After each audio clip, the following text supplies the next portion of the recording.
Welcome to the Secret Math of Money. This show is meant for entertainment purposes only. I hold no financial certifications or information that is not generally available. No guarantees are stated or implied. It is your money, and you are responsible for any decisions you make regarding it. Hi, today is Saturday, May 27th, 2017, and this is the Secret Math of Money presented by Evil Bunny Consulting. I'm your host, Tyrone Griffin, and these are the things you should have learned in high school, but you weren't taught. Welcome, everybody. First of all, it's graduation time down here in the ATL, so congratulations to all the graduates, high school, college, middle school, whatever. First of all, congratulations to you all. Let's get right to the show, because as usual, I'm probably going to run out of time because I'll be rambling. So, this week's topic is Ponzis and pyramids. Now, right now in the news, there's a show on cable called Wizard of Lies. It's about Bernie Madoff. And for those of you who don't remember, Bernie Madoff pulled off the biggest Ponzi scheme in history.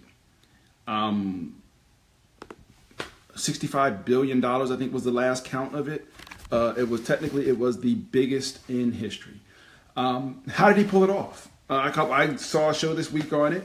And before we get into the difference between Ponzi schemes and pyramids, let's just talk a little bit about how he was able to pull that thing off. Real simple. He went through a lot to hide it. And when I explain what a Ponzi scheme is, you'll kind of understand how, what he was able to do. But he went to, and I won't say great lengths. He went to lengths to hide what he was doing. Now, I'm not going to be specific, but had different rating and federal agencies done their job, and I mean done their job to the point where they did their job, it would have the Ponzi scheme would have been found out a whole lot sooner. It wasn't found out because a lot of things. He was hiding it, but he was not hiding it very hard. If they had done the due diligence, and there were people who did the due diligence, and there were people who, for years, said this is a Ponzi scheme. For years, they said that this is a Ponzi scheme, and nobody listened because it was the returns were so great. So let's talk about what a Ponzi scheme is, and I'll talk a little bit about Bernie Madoff later on, probably. A Ponzi scheme is when I say, you know what, person number one, give me $100, and in a month, I'll give you back $150. You're like, cool, okay. Now, so I take your $100, and then I start getting other people to give me $100, and this person and that person and that one. And then I take their money, and out of their money, I give you back your $150. And I keep their money. So say I got one person, I say I'm going to give you $150 back. I get 5 more people to give me $100 each. Okay? Now I got $500. I take $500 of their dollars. I take $50 out of that and give it back to you. Now, as you might not, you can see where that's going to fall apart pretty quick, because for me to because now those other 5 people, I got to find $50 for each of them. So I got to find $250. Now, how do I find $250? I got to bring in more people.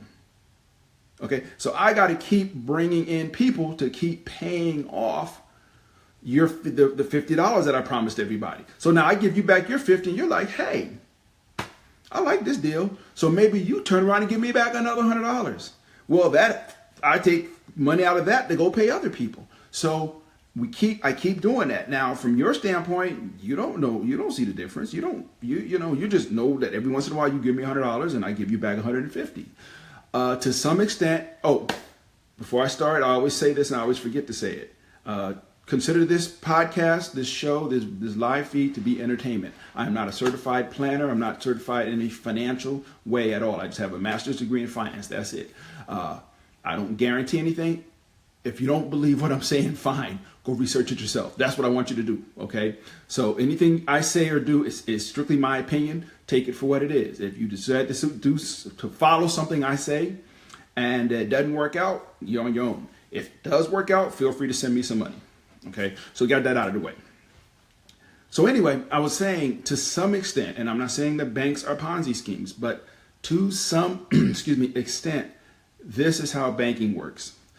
You put in your deposits, and they take your money and they give it to other people. They loan it out to other people. So your bank might say, well, we have $1 billion in assets deposited.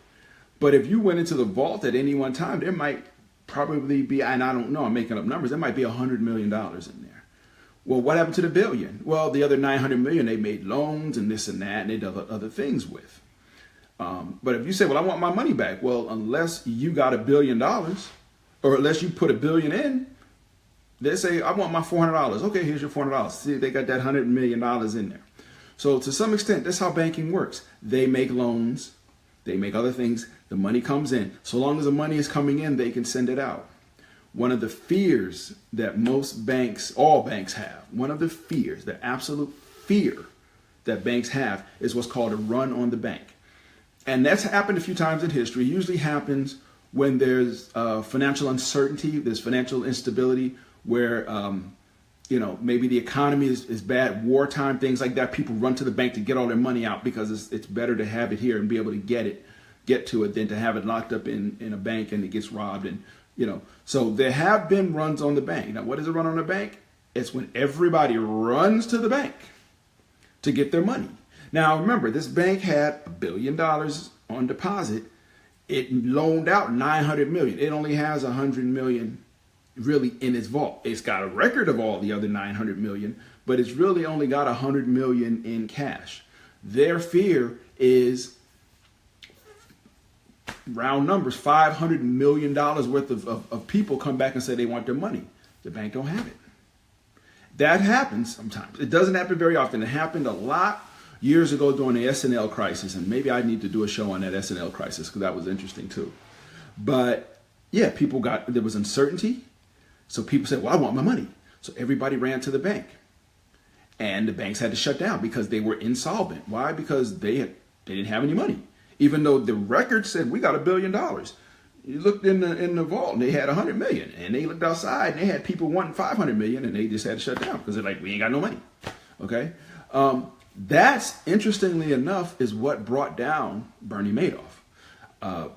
Remember the financial crisis of 2007, which I talked about a month ago. And if you missed that show, go check that show out. Oh, by the way, all the shows, in addition to being here on Facebook, and you can ask me questions if you want, depending on how you got your screen oriented, and they're also in YouTube. I have a YouTube channel. Go to the YouTube channel. You can see all the shows in all my glory. So they're always there for posterity. But during the 2007 financial crisis 10 years ago, a lot of people lost a lot of money. Now, the Ponzi scheme that Bernie Madoff was perpetrating, it didn't lose any money during the financial crisis because it actually wasn't investing in anything. So it really didn't lose any money. Okay? So it made out good. What happened was people lost money over here. So they said, well, let me go back to this fund over here that's still showing me having money and take my money out. I mean, they were doing that all over the place. Okay? But a lot of people had 90 or 100% of their savings, of their invested long-term savings in Bernie Madoff. Some had invested directly with him. Some had invested in what's called feeder funds, where you invest in this mutual fund over here, and then you find out that mutual fund basically gave all your money to Bernie. And you didn't know that. All you know was the mutual fund was giving you a great return. So that's what happened, was all these people came back. And again, Bernie was in a situation where he had that $1 billion on deposit, quote, but because he had been giving it out to people all the time, at some point he ran out of money. And people kept coming and asking for their money back, and he just didn't have it. So the whole scheme fell apart. That's why that Ponzi scheme fell apart. Now, as I say again, there were people who suspected it was fraudulent for years. They weren't quiet about it. Okay? They told people, hey, we think this is crazy. This is not legitimate. And nobody listened. One of the reasons, when I was watching the show on Bernie, on that Ponzi scheme, I thought about one of the reasons I do this show is I want people to be informed. Now, in that case, it was kind of different because all the experts who people invested their money with, They said, "Oh, we're talking to Bernie every day. We know what his strategy is. It's sound. Blah blah blah blah." So the people that they went to, the SEC, the FCC, whoever, all these three-layer agencies, they were telling people, "Yeah, we investigated it. It's fine." They weren't. They were doing cursory investigations.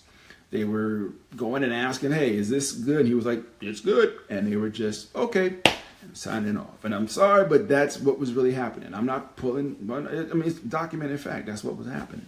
A lot of people didn't do their jobs, to be blunt. But anyway, so that's what a Ponzi scheme is. You bring in money and you bring in later money to pay off the earlier people. But you got to keep bringing in money to pay off people, because at some point it collapses under its own weight. No, I apologize. I won't say that. It was a pyramid scheme. Probably would do that. A Ponzi scheme. He ran this Ponzi scheme for 20 years. Okay, 20 years he ran this Ponzi scheme. You could run it perpetually, so long as everybody doesn't come back at the same time to get their money. When everybody comes back at the same time to get their money, you got a problem. So that's kind of, in a nutshell, what a Ponzi scheme is. And it was named after some guy, the first guy who did it, probably, because Ponzi is not a regular word. But actually, I read that somewhere. The first guy who did it back in the 17 or 1800s, who came up with this scheme. He was, Adolphus Ponzi or whatever. So that's what a Ponzi scheme is. You pay late, you pay earlier investors with later by getting the later investors. Now let's talk about pyramid schemes. Pyramid schemes are well, let me go back to when I was a kid. My mother, rest her soul, she had some friends, and they asked her to get involved in one once, and because people were doing pyramid schemes, in their house back in the day. And the way they did it was, here's the thing. I go to you and I say, you know what? I'm going to start this program, multi-level marketing, we'll call it. You give me $50. And then you go out and recruit 5 people. I don't recruit them, you recruit them. And you get each one of them to give you $50 to be part of this program. And the payoff is they'll each give you $50. So you got 5 people, you got $250. Of that $250, you give me $100, you keep $150. Okay? Cool. Looks like a good deal. And then you tell those people, they go out and each get 5 people and they'll get paid. Okay? And say if your rich initial investment was maybe $1,000, just give it round numbers, you might have to get 3 or 4 levels of people. But once you get that 3 or 4 levels, and each one of these levels is multiples of 5, then you'll get paid off and you walk away. It makes no sense. Let me just say that up front. It's like one of those things, it makes absolutely no sense in my opinion.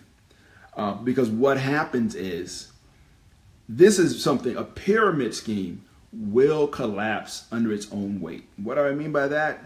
Okay, I'm one person. I go out and I got to get 5 people. Okay, each of those 5 people got to get 5 people.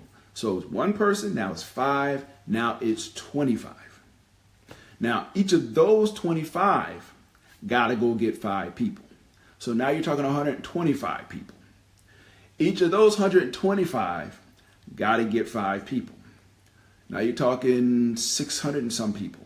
600 people. I think, yeah, close. Somewhere around there. Now you're talking 600 people. Each of them 600 people got to get 5 people. 3,000 people. Each of them 3,000 people got to get 5 people. 15,000 people. Each of them 5 people, now you're talking 15,000. Now you're talking 75,000 people. Okay? And you've gone down maybe 7 or 8 layers. But here's the thing. You were at the top, you walked away.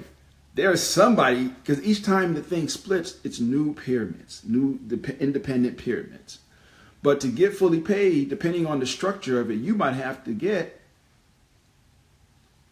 3 layers, which is one, it's 5, it's 25, it's 125 people. So for you to get fully paid, you got to recruit 125 people, or the people under you got to recruit. That's how big your pyramid has to be for you to get paid off. And then what would happen is everybody would bring $10 or whatever it was, and it would all go in, and then somebody would get paid off. Now, the way they did it, this is the funniest thing to me. I'll never forget it. My mother said that they wouldn't actually hand you the money in the house because that was illegal. Okay, the rest of this apparently was legal. So they would tell you, okay, Jennifer, go outside and smell the roses.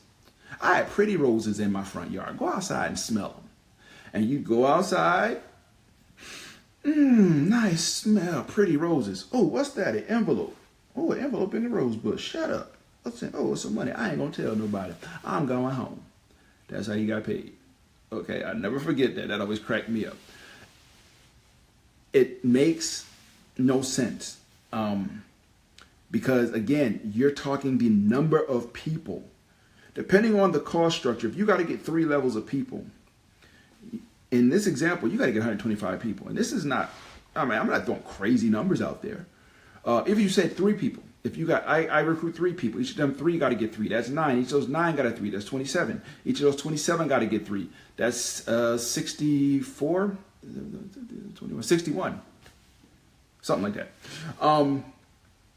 That's how many people you're talking about to get you paid. And then once you get paid, the 3 people that were under you, they split off into their own peers. And they already got a level. So then they got to get a 3rd level. Okay? You run out of people. And yeah, there's 7 billion people in the world. Trust me, all 7 billion of us ain't going to get in a pyramid scheme. So when I say a pyramid collapses under its own weight, that's the thing. It collapses under its own weight. Now, why would people do it?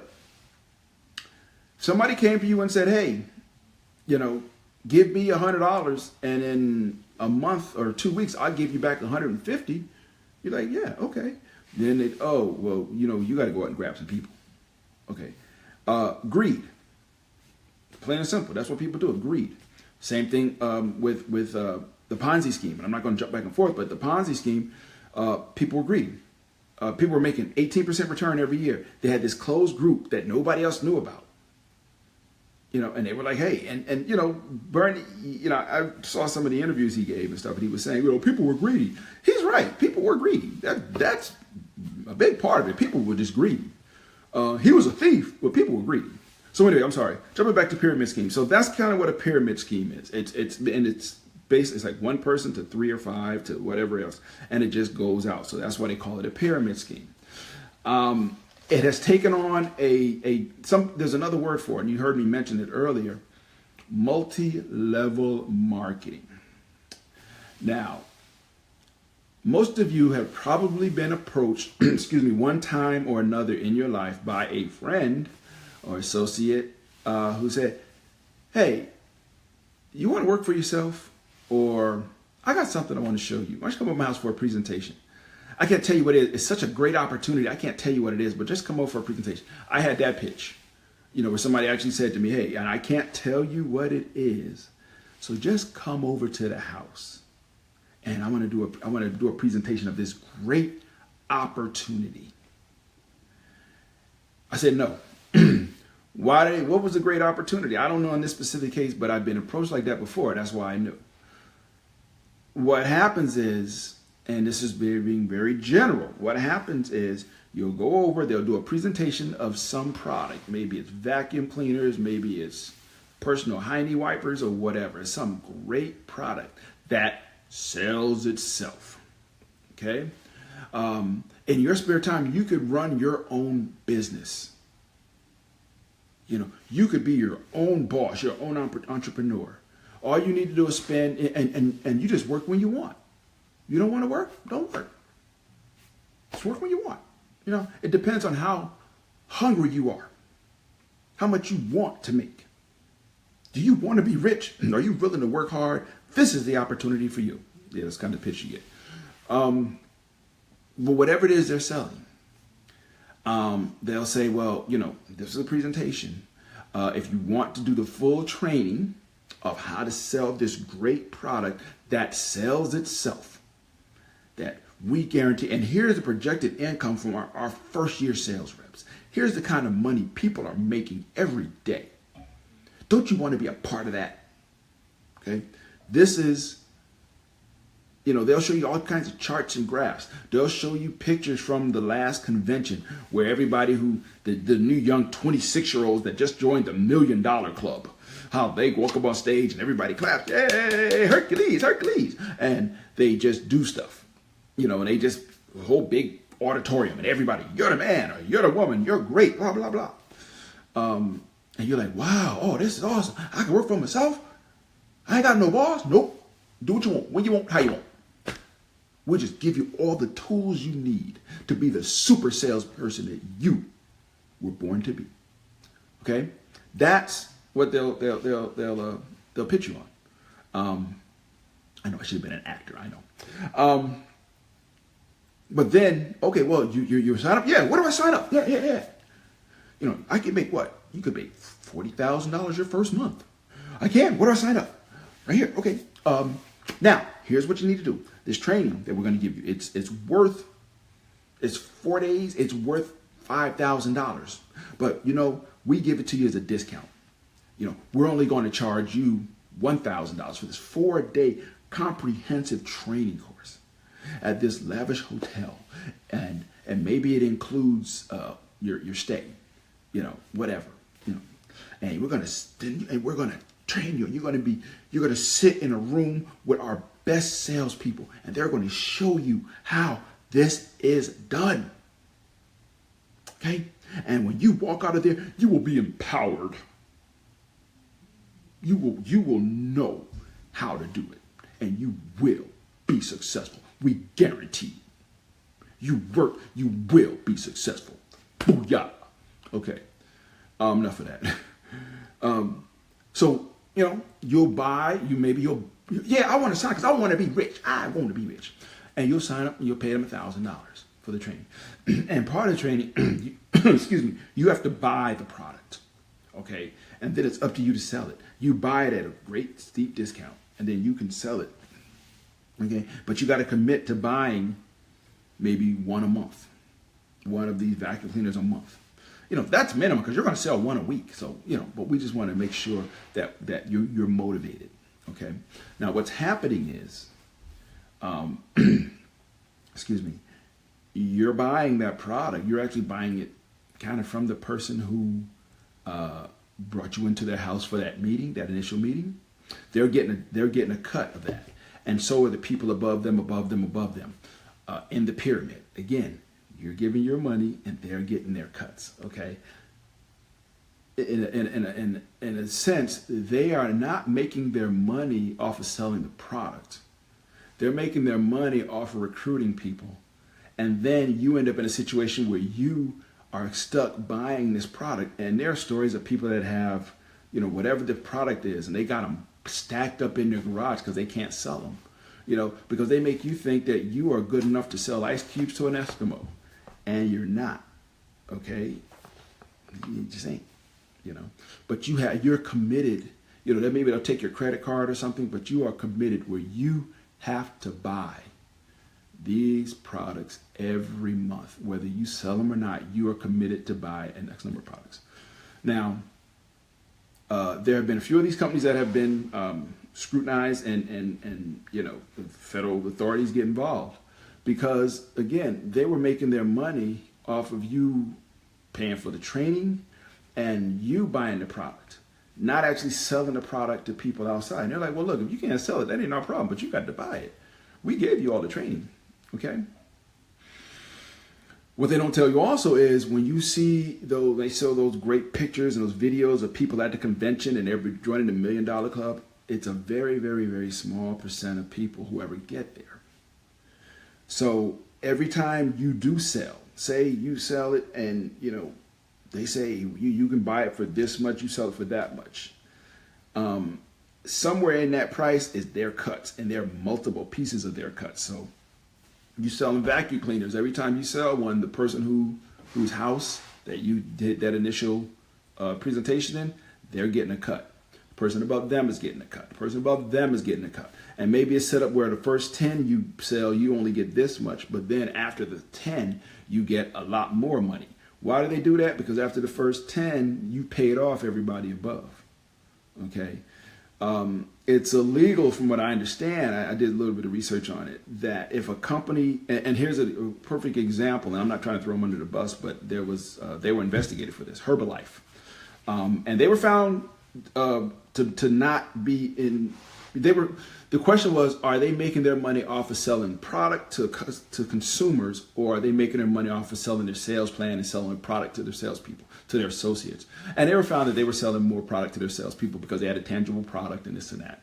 And there was one guy though, he I can't remember his name, but he thought that they were a pyramid scheme, and to prove it, he shorted $1 billion worth of the stock, which means basically he we did puts and calls a couple of months ago, but he was basically betting that the price of the stock would drop and he could buy it real cheap and make a lot of money. But that was how much he felt they were a scheme. But anyway, so a pyramid scheme, it started out as, go into roses. Now it's like, okay, it comes out the same way. You got to bring in more and more people. And what happens is then when you're in there, you're like, okay, how do I bring in more people? Oh, I got to have a presentation at my house. Sound familiar? The presentation that the person had, the reason they didn't want to tell you, at least in my opinion, the reason the person who did it didn't want to tell me, because he didn't want me doing any research on it. And it builds up suspense. Oh, you're a great opportunity. You go there and, and it's nothing worse than spending your evening at somebody's house and they try to sell you on something. You're like, man, this is the dumbest thing I've ever heard of. And this is an hour and a half I ain't never going to get back. But anyway, so that's the difference. I'm sorry I rambled there. But that's what a Ponzi scheme is. When you bring in, you got to keep bringing in new money to pay off the old money. And you just do a revolving wheel. Just bringing in new money, paying off old money. Bringing in new money, paying off old money. Whereas a pyramid is the people at the bottom pay off the people at the top. And invariably in a pyramid scheme and a multi-level marketing, the district managers, those people at that level, regional presidents or whatever, they're getting paid. But the rest of the people probably never will, because you will never rise to that level. Okay? The odds are truly against you ever getting there. So that's just my opinion. So if somebody says, hey, I got a great opportunity for you, I'm not saying don't listen. And and some of y'all out there doing it, hey, don't call me. But that's what they are. Take it for what it's worth. That's what they are. If you want to get involved in one, knock yourself out. So anyway, I have spent another 28 minutes rambling. I hope you got something out of this. So I was telling you at the beginning, I watched this show on Bernie Madoff called The Wizard of Lies. I've seen other shows on it. And the bottom line was this: he got away with everything because people trusted him. And why did people trust him? Why do you trust anybody?